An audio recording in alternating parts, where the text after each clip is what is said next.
Daniel et ses 3 compagnons représentent l'instrument du témoignage au début du temps des nations. En gros, 2500 ans. Le songe de Nebuchadnezzar à ce moment est l'occasion d'une révélation exceptionnelle concernant la suite des événements pendant ce temps des nations. Il faut observer à ce propos que le début d'une économie est toujours marqué par une lumière spéciale et que cette même lumière réapparaît à la fin de l'économie. Mais elle réapparaît avec un caractère particulier d'insistance de la part de Dieu, insistance portant sur la nécessité de conformer sa vie à la lumière reçue.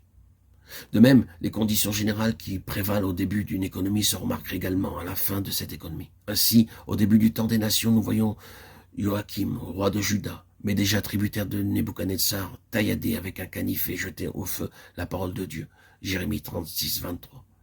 Et aujourd'hui, à la fin des temps des nations, que voyons-nous? Nous voyons les représentants officiels de Dieu sur la terre rejeter aussi la parole de Dieu.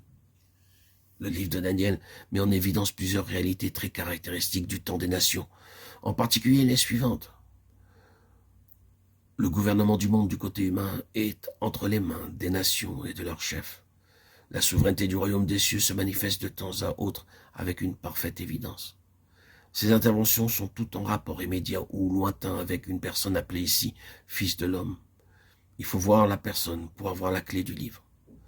Malgré tous leurs péchés, leur antagonisme contre Dieu, les gouvernements du monde sont tous dans sa main. Et il fait tout converger vers la venue de son Fils. Au milieu des nations et de leur gloire passagère, le gouvernement de Dieu s'affirme par le moyen d'un instrument en main, le témoignage de Jésus qui est l'esprit de la prophétie.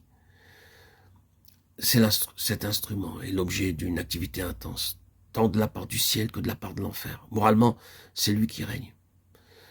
Il y a 2 choses qui expliquent les effets déterminants du témoignage de Daniel. La première, c'est l'attitude qu'il prend d'emblée vis-à-vis de la table du roi.